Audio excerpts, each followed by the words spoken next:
Bien, on a pensé que c'était bien de venir grouper pour évoquer avec vous, d'une part, le résultat d'hier, et puis deuxièmement, les conséquences pour l'avenir et de ce que nous imaginons faire pour faire en sorte de se sortir de ce mauvais pas. Tout d'abord, ce que je voulais dire, c'est essayer de m'adresser aussi par votre intermédiaire à la grande majorité des supporters qui sont comme nous très tristes et très déçus par la performance d'hier, pour dire que les 30 premières minutes et le match d'une manière générale étaient magnifiques grâce à tous ceux qui ont participé. Bon, je sais que actuellement la vie est plus dure pour nos supporters. Je parle de la vie économique, de la vie sociale.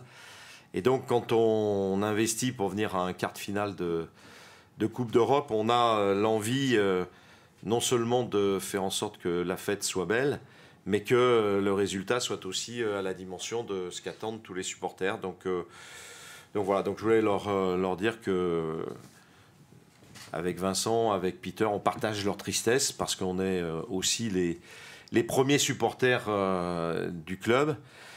Et au-delà de cette sensibilité qui est importante, parce que tout avait été lancé sous de bons auspices, la responsabilité que nous avons, Vincent et Peter et moi, c'est de faire en sorte de ne pas s'arrêter au résultat sec d'hier, qui est malheureusement négatif. Et même si on participait donc pour la troisième fois en 3 ans à un quart de finale prestigieux, on n'a pas répondu en termes de résultats aux attentes. Et voilà, donc je voulais traduire ma tristesse, notre tristesse, et notre conviction néanmoins que en prenant les bonnes décisions, c'est-à-dire sans peut-être se retourner sur les excès qu'il y a eu et qui sont toujours une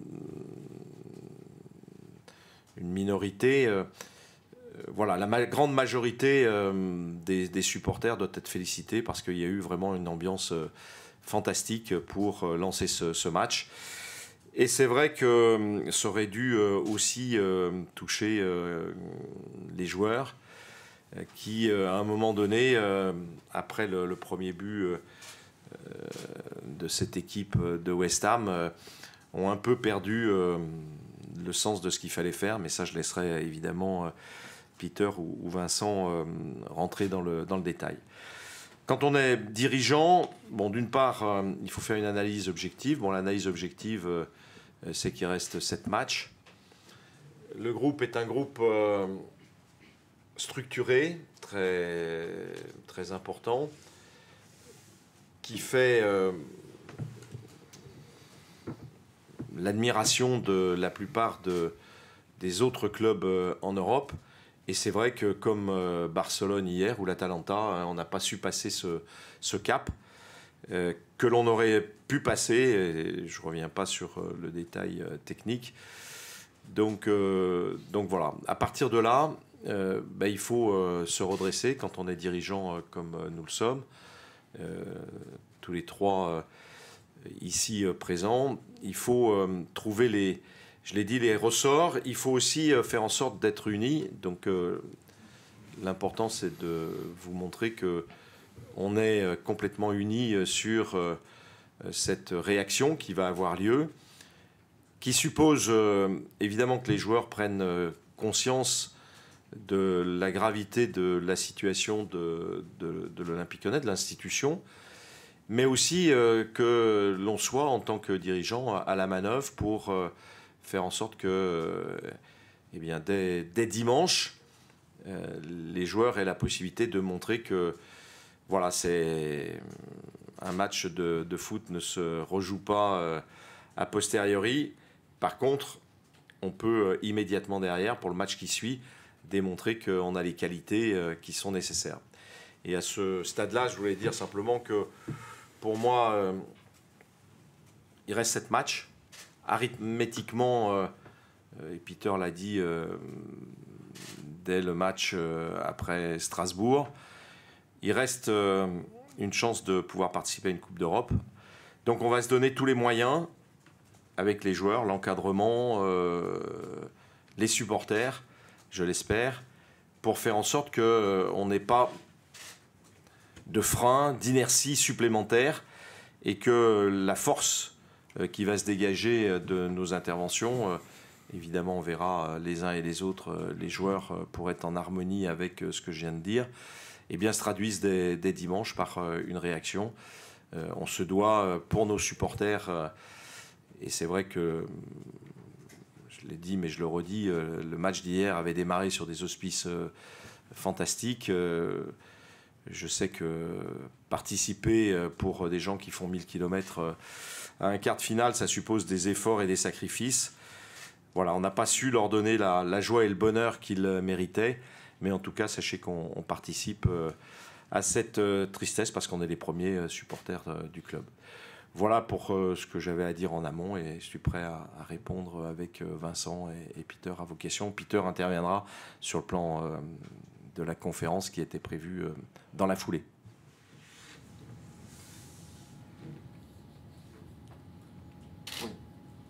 Oui, donc, Monsieur le Président, je voulais savoir un peu quelle était l'état d'esprit, parce que vous dites que maintenant il reste effectivement 7 matchs pour aller au bout. J'avais posé hier la question à Peter en conférence de presse sur évidemment son avenir personnel, hein, puisque c'est toujours une question qui se pose dans ces moments-là. Je voulais savoir un peu quelle était votre envie aujourd'hui, et puis est-ce que vous posez des questions sur la suite de la collaboration? Bon, c'est toujours des questions qui sont évidemment importantes pour vous, mais je pense que la réponse que l'on vous donne déjà dans l'unité qui est ici, bon, Vincent vous dira aussi sa pensée. Moi, je pense qu'on a trouvé un staff qui correspond exactement à ce dont on a besoin à l'Olympique Lyonnais, avec l'expérience, avec aussi une culture étrangère, qui était réclamé par beaucoup de journalistes, beaucoup de supporters. Et je pense qu'aujourd'hui, après une première année où on a tâtonné, bon, c'est vrai que le recrutement n'a peut-être pas été directement en relation avec ce qu'avait souhaité Peter. Se connaissant mieux, ayant l'appréciation de la quasi-totalité des joueurs qui est positive, mais vous avez plus de contact avec eux qu'avec moi sur ce sujet-là. On a l'intention d'être unis, de réfléchir à comment améliorer le groupe. On sait, puisque c'est une question qui m'a été posée, qu'on aura les moyens d'investir pour faire en sorte de répondre aux aspirations techniques et économiques que peut avoir Peter. Donc la question... tout au moins la réponse n'appelle pas de commentaires supplémentaires. Oui, on espère bien continuer l'aventure, déjà pour terminer, parce que j'ai la conviction qu'on peut atteindre nos objectifs. Et deux, sur l'appréciation technique, je pense que le staff qui est en place correspond à ce qu'on souhaite. Après, attends, pardon. Je vais compléter aussi la réponse. Bon, je pense que le message, il est clair aujourd'hui, puisqu'on est présents tous les trois. Après, le bilan, on le fera à la fin de l'année, à la fin de la saison. Et je peux rassurer certains de tes confrères, Hervé, il n'y a pas de léthargie chez nous. Mais le bilan, on le fera. Et si les objectifs ne sont pas remplis, bien évidemment qu'il faudra en tirer des conclusions. Mais nous, le bilan, on le fait à la fin. Voilà. Il reste 7 journées. Et ce qui est important pour nous, là, c'est les 7 journées qui arrivent. On a des objectifs. Nous, on ne baisse pas les bras. Et on se battra jusqu'au bout. On espère que les joueurs vont faire la même chose, parce que c'est aussi de leur responsabilité. Et il reste 7 journées. Et quand les 7 journées elles seront passées, que la saison elle sera terminée, on tirera les leçons de cette saison. Pour poursuivre un petit peu là-dessus, vous avez parlé du recrutement de cet été, qui doit être plus en adéquation avec ce que souhaite Peter. Est-ce que ça veut dire que vous comptez, vous avez vraiment le projet de construire une équipe qui lui corresponde plus, et que ce sera Peter qui dirigera cette équipe la saison prochaine? Je crois que la question, on vient d'y répondre par les réponses qu'a apporté le président, celles que je viens d'apporter. Voilà, donc je ne vais pas recommencer. Par contre, voilà, le président l'a dit, si on est dans cette situation-là aujourd'hui, et encore une fois, elle n'est pas terminée, mais c'est qu'il y a des choses qui n'ont pas été bien faites et qu'il faudra corriger de notre part, c'est certain. Et le recrutement, c'est certainement, on en avait déjà parlé au mois de janvier, et c'est certainement un des points, en effet. Et par rapport à la saison dernière, il est engagé avec Bruno et Vincent et Peter de manière extrêmement ciselée par rapport à la demande qui est formulée. Voilà, donc on y travaille déjà, ce qui n'empêchera pas bien sûr de faire un point en fonction des ambitions et du classement l'année prochaine. Mais ceci étant, on sait qu'économiquement on sera là, et deux, on connaît maintenant les aspirations très, très précises de Peter. Peter est arrivé au mois de juin. Fin juin. Voilà, donc on a fait tout ce qu'on a pu pour correspondre. On a fait des belles acquisitions. On a fait voilà. Mais aujourd'hui, force est de constater qu'il y a sûrement des changements à apporter, importants, et on y est préparé parce que on veut continuer d'être. Aujourd'hui, l'Olympique Lyonnais est le deuxième club français en termes de ranking UEFA. C'est le club qui a le plus de participation en Coupe d'Europe. Donc on ne va pas lâcher cette ambition parce que même si l'année n'était pas réussie. Quel levier il faut du coup activer dans le court terme là, pour les 7 derniers matchs pour peut-être changer des choses que l'on n'a pas vues au bout de 31 journées?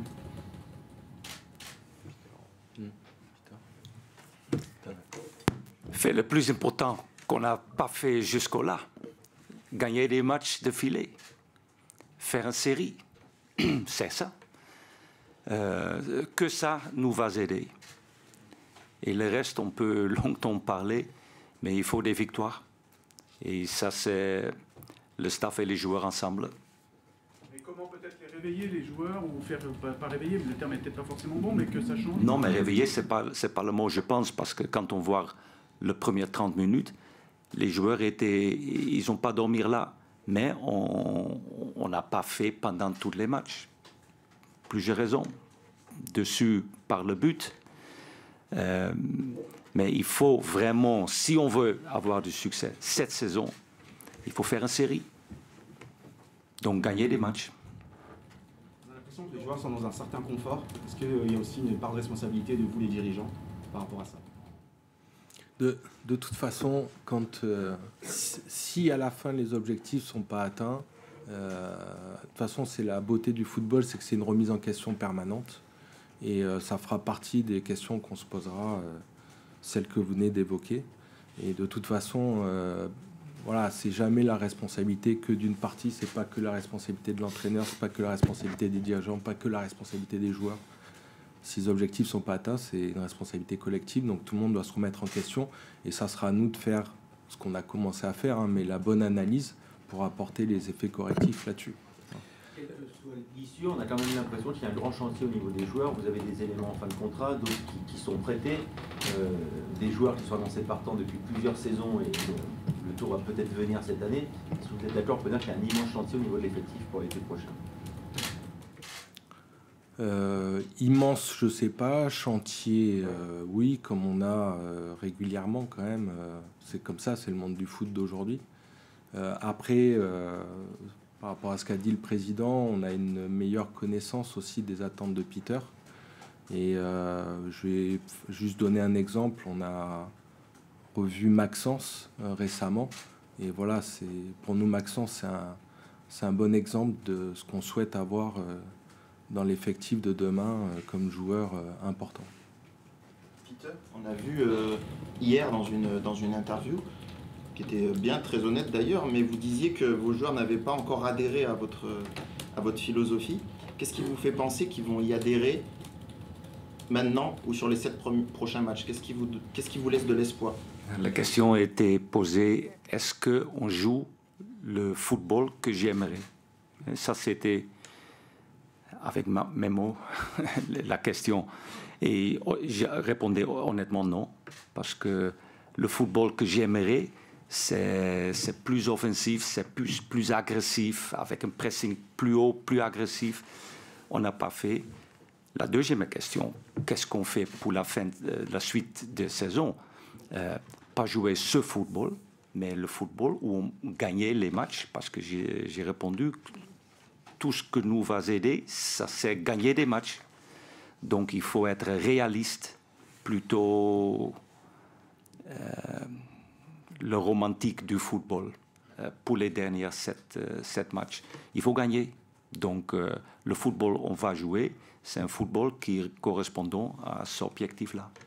Vous avez un problème d'effectif parce que votre président a parlé de l'attitude des joueurs après le premier but notamment. Et on a vu aussi depuis la tribune, même si hier vous avez dit qu'ils n'avaient pas lâché, mais depuis la tribune on a vu que mentalement l'équipe s'est un peu écroulée après le premier but, alors que les 30 premières minutes étaient très bonnes. C'est un problème global de l'effectif. Oui, il faut le dire, oui. Et je pense hier, surtout le but, la 47e minute, c'était dur. Si tu rentres à la mi-temps avec 1-0, c'est bien sûr différent que 2-0. Et là, je parle mentalement. Mais même avec 1-0 ou 2-0, on ne peut pas tomber aussi loin qu'on a vu hier. Mais on est humain. Et ça s'est arrivé, mais ça ne peut pas arriver. Et quels sont les leviers justement par rapport à ce mental pour le regonfler et que le type de match d'hier soir ne se reproduise pas? Je voulais poser une question à Razik avant de répondre. Non, mais quand vous dites que les joueurs sont dans un confort peut-être trop... parce que vous pensez à quoi plus précisément À Lyon, il y a tout, vous avez tout, vous avez les infrastructures, ils ont des bons salaires, voilà, ils sont dans une belle ville. D'accord. Non, mais c'est pas par rapport à une discipline d'entraînement, de fonctionnement, parce qu'au contraire, on a, depuis l'arrivée de Peter, et c'était aussi un des sujets que l'on recherchait, vraiment renforcer la discipline, l'exigence. Un joueur qui arrive en retard, ne joue pas. On leur demande beaucoup d'efforts. C'est vrai que par contre, quand ils vont jouer à l'autre bout du monde, on a souvent tendance à les ramener en avion privé quand on peut pour qu'ils soient efficaces pour le match après. Mais donc pour moi, c'est important il y a peut-être des choses que je ne connais pas et c'est important. Des années, on nous dit que les joueurs sortent, etc. Là, on nous le dit pas. Là, c'est le confort. Donc c'est toujours aussi un moment pour apprendre. Là, j'ai pas vu ça. Non, mais votre remarque, c'est pas la première fois qu'elle est faite et on l'entend et on l'écoute. Après, un grand club européen, si vous n'avez pas des installations de ce niveau-là, des moyens financiers, comme le président l'a évoqué, même pour la prochaine saison, vous n'avez pas d'équipe de ce niveau-là non plus. Donc, le confort dont vous parlez, mais qui est, on entend, mais qui est juste, mais d'un autre côté, si on ne le fournit pas, ça ne va pas l'avoir, l'équipe. Pour la responsabilité des joueurs, ce que je voulais dire. Il y a l'entraîneur évidemment qui est responsable, il y a vous dirigeants, et là, c'est pour évoquer la responsabilité aussi des joueurs. C'est pour ça aussi que j'ai un peu modifié le discours en disant, nous, on estime faire le maximum. On pense que Peter et son staff sont dans la vérité. Donc, par déduction, ça veut dire qu'on va demander un peu plus aussi aux joueurs et les mettre, je vous l'ai dit aussi tout à l'heure, devant les responsabilités. Parce que c'est vrai que même si nous pensons sauver la saison par les résultats qu'on espère, c'est vrai que le risque existe et que, il faut que les joueurs prennent conscience qu'aujourd'hui, on n'a plus droit à l'erreur. Et donc, c'est une sévère remise en cause qu'on va leur demander. Et concrètement, ça va se passer comment, cette demande de remise en cause? On va laver notre linge sale en famille. On va se voir, on va discuter, on va échanger, Parce que, vous savez, je ne pense pas que les joueurs fassent exprès de... Il y a toujours des raisons derrière une moins bonne performance ou... Donc il y a des choses qu'on ne peut pas évoquer directement parce que voilà, c'est du ressort soit du privé, soit de l'intimité et donc du mode de fonctionnement interne. Mais il y a des choses sur lesquelles, effectivement, on va leur demander, et vous le disiez tout à l'heure, la baisse de régime mental après le premier but est quelque chose qu'on ne s'explique pas trop, quoi. Et après, parce que, mais ce qui se conçoit, vous faites l'amalgame de tout. Il y a peut-être aussi une distinction opérée entre le championnat, où là on rejoint aussi ce que vous évoquez, et la Coupe d'Europe, où on a fait une campagne de Coupe d'Europe qui était quand même très qualitative. On a sorti le club de Porto, qui était quand même un top club européen. Et hier, et même si Peter l'a dit hier, et on n'est pas là pour se chercher des excuses, mais on vit des circonstances encore un peu particulières. On a 3 blessés dimanche, un cas de Covid, voilà, où on a vu que Lucas, quand même, hier, c'était...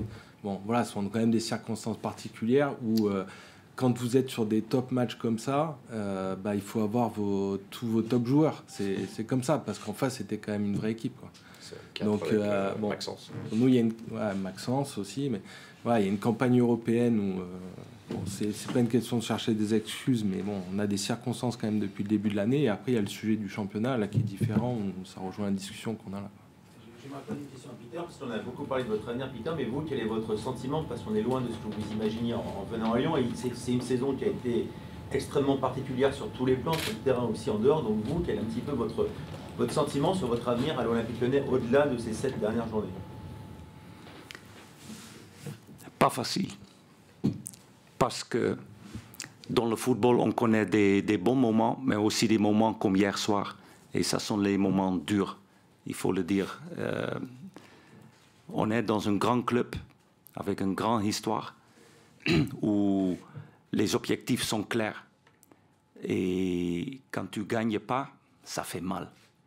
Et c'est dur, absolument. Mais moi, comme joueur, j'étais comme ça, mais comme entraîneur aussi, je ne lâche pas. Pour moi, c'est une très grande challenge parce que je crois dans le salle là, il n'y a pas beaucoup de gens qui croient on va arriver. Et là, je suis au meilleur. C'est pour moi un gros challenge.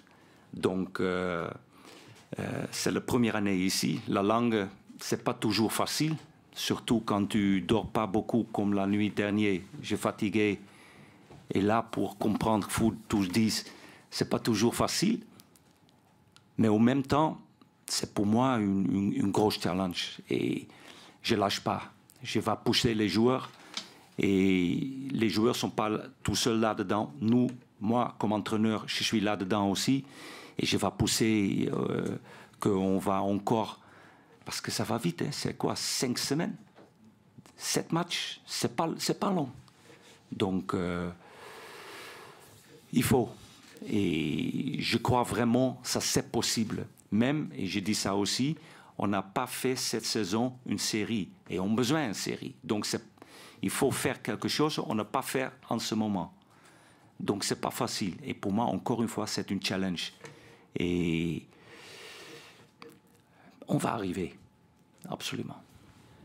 Michel, dans les moments critiques, j'allais dire, vous venez souvent, ça rappelle un peu après CSKA Moscou, hein, et le club était aussi en grosse difficulté. Qu'est-ce qui vous fait croire que vous pouvez être à peu près dans la même situation que la dernière fois, que là, mettons, il faut que vous montiez au créneau, et puis il faut que vous alliez voir les joueurs, et puis un peu rebooster tout ça? Bon, vous l'avez dit, les fêtes, quelquefois, donnent raison à la détermination, à l'envie, à la connaissance interne.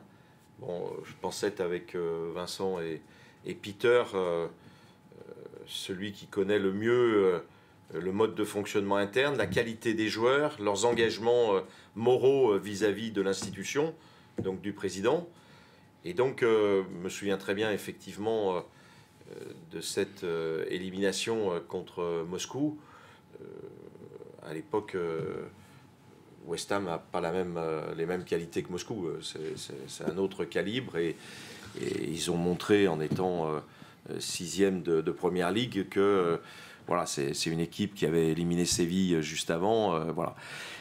Mais on a des joueurs de qualité et on a des joueurs qui peut-être à un moment donné n'ont pas su complètement répondre à notre aspiration, mais qui, au demeurant, ont réalisé un certain nombre d'exploits. On a parlé de Porto, on a parlé de Marseille ici, après les difficultés rencontrées, on a parlé de Nice ici, après pas mal d'injustices. Et on voit bien aussi que, je l'ai sous les yeux, le calendrier de nos compétiteurs est aussi un élément sur lequel on peut s'appuyer. Donc voilà, on va jouer sur la solidarité, on va jouer aussi sur la référence, parce qu'on a toujours réussi des fins de saison excellentes. Et puis on a su, vous l'avez vu, bon, le fait que Tété soit arrivé à un moment où c'était pas facile, dans un contexte lui aussi très concurrentiel.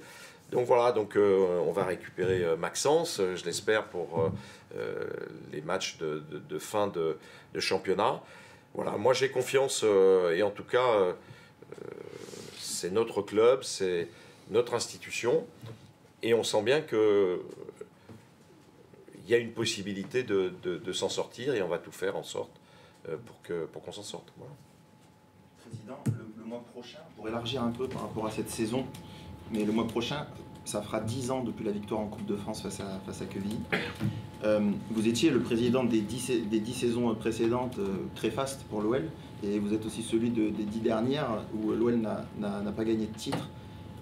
Quel regard vous avez par rapport à ça? Quel bilan vous faites? Quelle remise en question?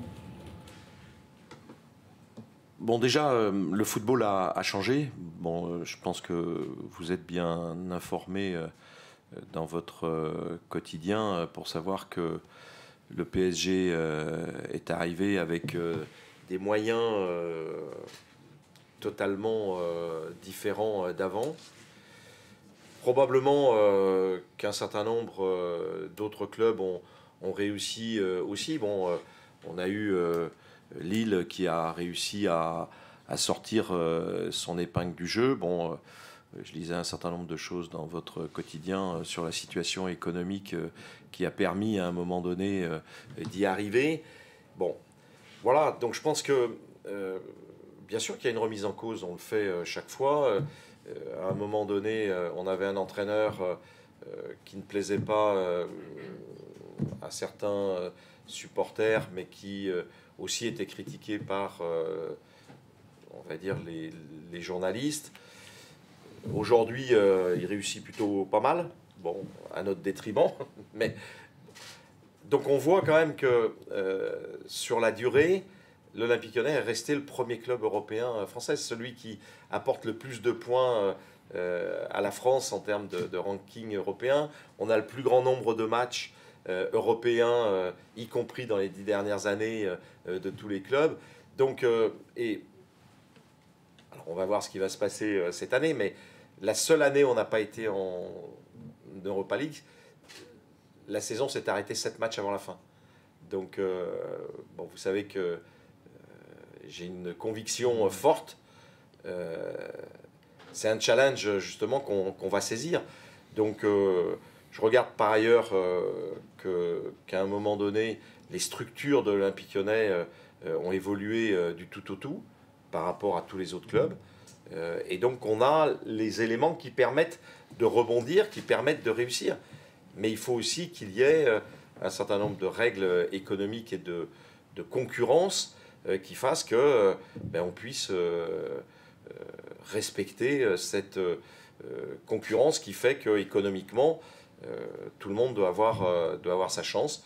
Alors, bon, vous avez vu que la société commerciale vient d'être créée. Bravo et merci à Vincent Labrune. Je pense aussi que le législatif a fait en sorte que les choses puissent se faire. Ça va donner une bouée d'oxygène supplémentaire au football français. L'Olympique Lyonnais, vous l'avez vu, fait partie des clubs qui vont pouvoir disposer aussi d'un certain nombre d'aides significatives.